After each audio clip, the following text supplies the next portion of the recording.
As a teenager, I was startled by a sudden thought. Everything I know, everything, comes from my brain. I'd been entranced by the big questions: existence of God, purpose of the universe, meaning of life. But then I realized it was all in my head. I might never progress on God or purpose or meaning, I figured. But progress on the brain? I might have a chance. I did my doctorate in brain research, and over the years, while I did other things, I focused on consciousness, our private sense of inner awareness. Consciousness is one big question to which we might find answers. What makes brains conscious? I'm Robert Lawrence Kuhn, and Closer to Truth is my journey to find out.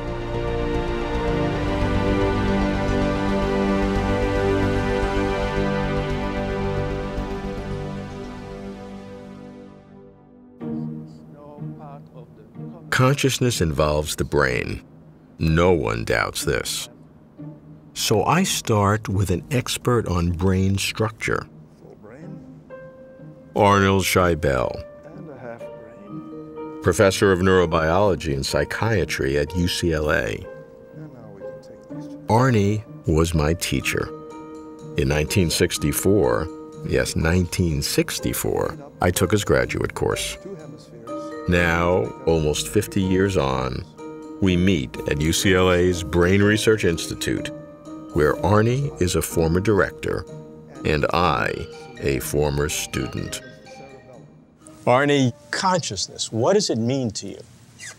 Consciousness is an indivisible part of complex nervous systems in action. The first inference then would be that consciousness is not limited to humans. It is part and parcel of the big brain experience. My own feeling is that consciousness, it's not a recent acquisition, but the richness that we associate with consciousness is pretty well related to the overgrowth of that thing we call the cerebral hemisphere. So my hunch is that with smaller hemispheres, which all other forms have, you have consciousness, but probably less image-filled, less vivid, less, from our point of view, interesting. I also view consciousness as a continuum of nodes. And what do I mean by a node? A specific input-output experience in time. Let me give you an example. We were out in the Serengeti a few years ago, watching the animals graze. The grazing experience seems to be highly automatic. If a predator comes into their view, immediately the patterns change. The heads lift, the ears go up, they orient. My hunch is that what we call consciousness exists at probably a very low, maybe even a non-significant level in the grazing beast. But when there is an input that disturbs a part of the brain that we call the core, or the reticular core, which is sensitive to change and only to change, then this thing called consciousness opens out, which allows the animal then to examine options and to select an option. To me, consciousness is an inalienable part of the large brain in action, but that it represents many, many levels of activity. There's a part of the brain called the thalamus. And the thalamus is, in a sense, the gateway to heaven. The thalamus is up here at the front end of the brain stem, which is the upward continuation of the spinal cord, with possibly one exception. Every kind of information headed for cortex has to first relay in the thalamus. From the thalamus, then the projections go up to cortex. But to go to the cortex, they've got to go through a very important toll booth. And we call that toll booth the nucleus reticularis thalami. And this system has the capacity to open or shut myriads of little gates or gatelets. And these gatelets, in general, tend to be closed unless it is a high priority kind of information going through. How do we take the common perception of me as an individual and make it make sense in terms of what we know in the brain? I see that as a highly panoramic experience that utilizes very widely the parts of the brain. I'm not one who points to a certain area and say, that's where I exist. To hold the seat of consciousness in the palm of one's hand. This 3-pound piece of meat was a real person. Here was a sentient human being with thoughts and feelings, hopes and dreams.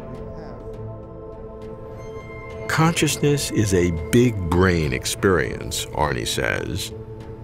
Various brain structures provide various mental experiences. But how do various brain structures work together to generate our astonishing sense of inner awareness, which we call consciousness? So we're just adding some electrolyte gel here to your scalp. Now, remarkably, the brain's once secret workings can be watched. Scientists literally can see images of consciousness in real time. I go from UCLA's Brain Research Institute to UCLA's Brain Mapping Center.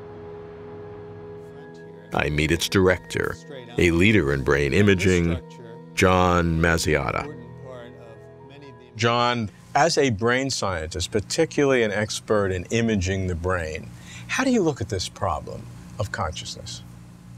Well, I look at it from a very practical point of view. See a patient who's awake and conscious while you meet them in the emergency room and watch them descend through a very stereotyped series of states that ends up with coma. Or a patient who's in the operating room who 1 second is fully awake and talking and joking with you, and 10 seconds into an IV drug is absolutely unconscious by most definitions. So my vantage point on this has to do with the very practical side of it.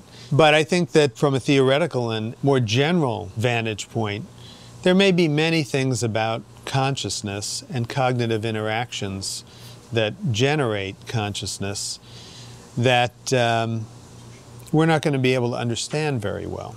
And that's just our ignorance about neuroscience. So the operational approach gives us some insights, but it would be short-sighted to think that that's all there is. Let's follow some of these insights. What are some other ways of looking at the brain that imaging can elucidate for us? Well, I think how different parts of the brain work and where their information comes from is something that's just beginning to be explored with brain imaging tools. And one interesting example has to do with the visual system, a system that's broken up into many channels, channels for color, channels for motion, etc., in order to take this vast amount of information and manage it in real time. And so there's a center in the brain that has to do with processing motion in the visual environment. And if you put a person in a scanner and you show them real motion, you show them a movie, that area becomes intensely activated. If you then show them an optical illusion of motion, there actually is no motion, but they perceive that there's motion, that area becomes active. And if you tell a person, close your eyes and recall a scene of a tennis match, that area becomes active. So here you have a piece of brain minding its own business, not knowing whether the input it receives came from something you thought up from memory or something that came in from the eyes in the real world. It's doing the same task. So the requirement to understand the context has to be done by some other part of the brain. Is this your own thought, your own information, or is this something new coming from the outside world? Exploring those kinds of questions, I think, will provide great insight. I think there's just an incredible richness of potential, perhaps much of it untapped, and that the complexity of the brain is a marvel in itself. It's just tremendously exciting. To observe the brain perceiving and thinking whether sensing the exterior world or imagining in the interior mind, is to marvel at the mechanisms of awareness. Philosophers have long debated the so-called mind-body problem. Now we're getting at its basic biology. But whole brain imaging shows only gross brain activity. To truly understand consciousness, we must go microscopic and relate microelectrical activity to specific mental functions. We must probe the billions of brain cells called neurons. I'm ready for the neural correlates of consciousness, and I know just the neuroscientist to guide me.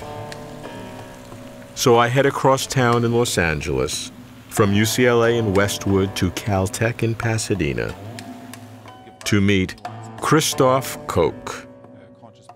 As a neuroscientist, someone who has really focused on consciousness in the laboratory, how do you begin to approach the mind-body problem? Well, I like to think about it neuronally, not just the mind-body, but the mind-brain problem. And then it's not just the brain. The relevant elements, we think, is not quantum mechanics, is not single molecules, it's probably neurons, nerve cells. So I think the right way to think about the mind-body problem is to think about the mind and vast number of neurons, so-called coalition of neurons that give rise to any one specific conscious percept. So think of it like election in a, let's say, democracy like in the US. You have vast coalitions, sometimes of very strange bedfellows, but they come together on with some degree of regularity to elect somebody. So you have a winning coalition and you have one or more losing coalition. And that's what happens with consciousness. There's all this turmoil going on in my brain because all these different things compete for my attention. I can only attend to one of a few things, which means the neurons that represent those different things in my brain, they're competing and some lose out, and there's going to be at any given point in time one winner. Namely, that's the coalition of neurons that ultimately I'm conscious of. So I think it's really critical to think about these coalitions. Then we have to ask, how can we track them? How can we identify them in the brain? Can we do it in a living brain? And we're talking about neurons, large number of neurons. Maybe a coalition has 1 million neurons, maybe more, maybe less, and they only assemble for fraction of a second because I can quickly shift my consciousness. So for that brief time, I have to catch them in the act. And it's very difficult to do because brain imaging is very crude and that gets at all the activity over many seconds inside a very large part of the brain, where I really need to track it at the level of the individual neurons. I've had the perception that consciousness is this forebrain activity, planning, decision-making, thinking about the future.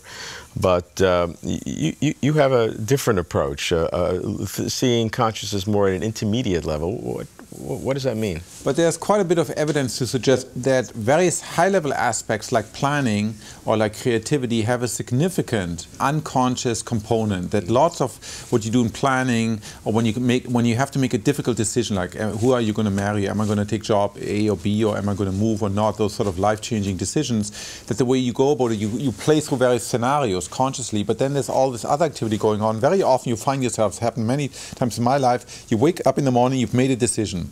Right? So something in your brain says, okay, this is what I'm going to do.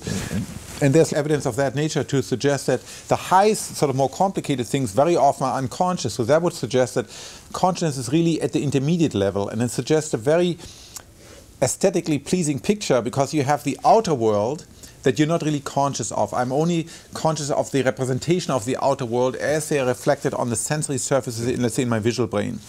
There's this innermost world that I'm not conscious of, and I'm just conscious of a reflection of the innermost world onto those probably similar sensory surfaces. You're really only conscious of the thought that's being mapped onto vision or onto silent speech in your head. I'm not really conscious of you, I'm only conscious of your image being mapped onto my visual brain. And so you have this curious situation that consciousness hovers halfway between the inner world that's forever hidden from me, my real inner world, and this is of course the world that Sigmund Freud is trying to explore, and the outer world that's forever also hidden from me. So here I am with very limited ways of knowing the world. I only know the world in these indirect ways, in both cases, both the inside world as well as the outside world. Christof's neural correlates of consciousness are thrilling. Very specific brain activities that are always associated with very specific conscious experiences. But correlation does not prove cause. Perhaps brain activity correlates with consciousness because, as some philosophers or theologians argue, some hidden factor generates both. Or perhaps brain activity is indeed identical to consciousness, as many brain scientists assert. Or perhaps who knows what. But there's no denying that Christof is advancing the science of consciousness. Any theory of consciousness must now deal with this data. But what about emotions and feelings which add color and character to consciousness? I go to historic Washington Square in New York, to NYU, where I meet Joseph LeDoux, an expert on the neurobiology of emotions. A lot of my work on emotion has been aimed at sort of sidestepping the problem of consciousness. I decided very early on that I wanted to understand not fearful feelings, because I thought that that would require solving the mind-body problem, but instead trying to understand how the brain detects danger and how it responds to danger, because that to me seemed like a problem that could be solved. Now, from that perspective, I've been very impressed with the concept or the idea that there's a mental workspace or working memory that involves the prefrontal cortex that is responsible for our cognitive awareness of an external event. So if I see a leaf on a tree, that leaf is going to be represented as a perceptual object in my working memory. But in order for that to be meaningful, I've got to retrieve long-term memories from my medial temporal lobe hippocampal system that tell me that it's a leaf through semantic knowledge, and it may also be involved in retrieving information about experiences that I've had with leaves. That would be episodic knowledge or episodic memory. So that integration gives me a consciousness of the leaf. Now, my idea about emotional consciousness or feelings is that there's a third ingredient that's added in, which is the fact that emotion systems in the brain are active. And this is added in two ways. One is that when the amygdala, which is an important part of the brain for fear, is activated, what these systems do is they release their chemicals widely throughout the brain, and they produce what's called brain arousal. So that provides working memory with a kind of alerting that it's not just a leaf, but it's a leaf with some significance. And at the same time, but in a much slower way, the hormones are being released in the body and other responses are occurring in the body. And those will also come back and feed back to the brain. And then there's a third channel of information, which is a direct input from the amygdala back to the cortex. So those are three kind of emotion signals that can add to the perception and memory that's already in working memory and turn a normal conscious experience into an emotional conscious experience. Can you project forward 20 years, 50, 100 years? Where do you think brain science can be in understanding ultimately what consciousness is? I'd like to project maybe 100,000 years instead. Okay, because, that's good. I think it's not really a scientific answer, but it's kind of a hope for mankind, which is that right now our prefrontal cortex has no communication with the amygdala. So the part of the cortex, prefrontal cortex, that's involved in thinking, planning, decision-making is not connected with the amygdala. That's why it's so hard for us to have conscious control over an emotion like fear or anxiety. We can't say, okay, I'm not going to be anxious, I'm not going to be depressed anymore, because there's no connectivity there. On the other hand, our emotions have strong connectivity with the entire cortex. That's why it's easy for emotions to monopolize and dominate our thoughts. So the idea that I would think in an optimistic human future would be that our emotions and cognitions would be better integrated. What we want is a brain that can harmoniously use and integrate thoughts and emotions in a kind of holistic and integrated way rather than one dominating over the other. And if we had that, then we'd have a world where we weren't competing and fighting and killing each other, but instead living together more harmoniously. Emotions are not mysteries. They are generated by specific brain structures. And while emotions enrich consciousness, emotions themselves are not consciousness. So here's the real mystery. Many things affect the expressions of consciousness, but nothing accounts for the experience of consciousness. I hear of a new way of thinking, not going more micro, deeper into the brain, but going more macro, outside into the world. Can what happens beyond the brain determine consciousness? I go to MIT to meet Stephen Chorover, professor of brain and cognitive sciences. 3 decades ago, I worked under Steve, exploring how the brain thinks, feels, and acts. Stephen, how do you see, as a brain scientist, a social psychologist, how do you see the nature of consciousness?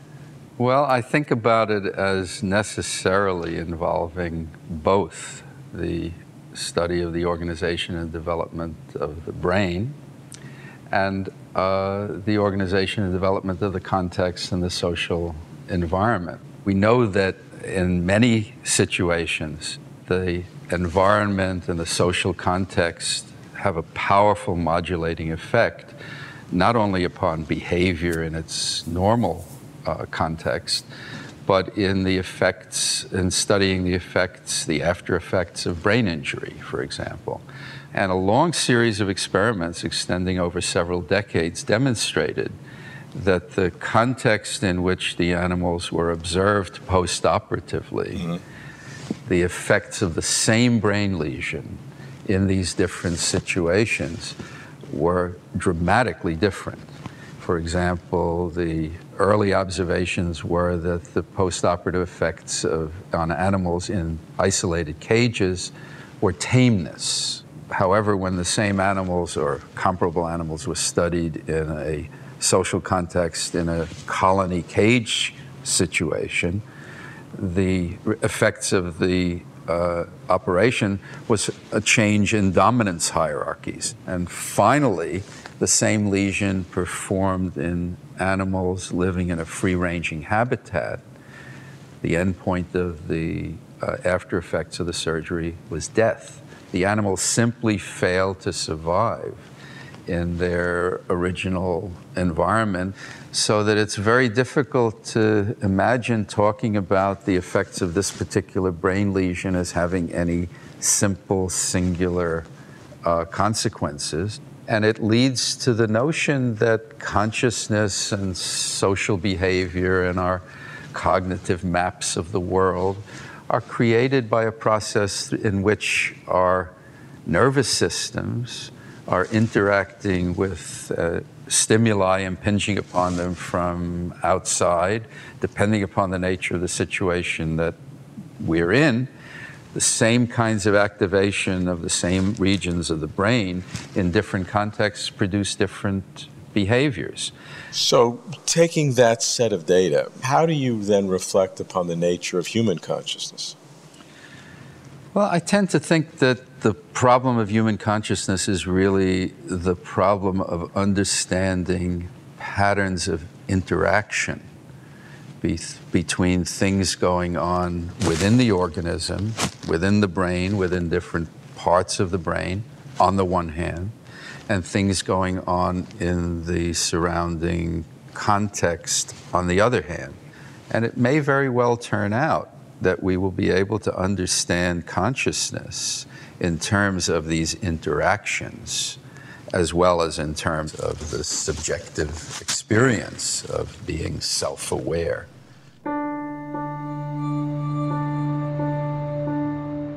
What makes inner experience feel so real, so personal? Consciousness remains controversial, but not so much among brain researchers. Neuroscientists generally believe that everything in the mind is caused by something in the brain, with nothing left over and nothing extra to explain. Brain structures determine attention and alertness and drive emotions and feelings. Images of living brains in energetic action and electrical impulses of neurons communicating in rapid-fire code correlate with mental perception and cognitive thought. So what makes brains conscious? Nothing, say brain scientists. Brains make themselves conscious, or are themselves conscious. But lingering still is our private sense of subjective awareness. Is it an illusion or a clue? The question hovers. Does brain science alone take us closer to truth?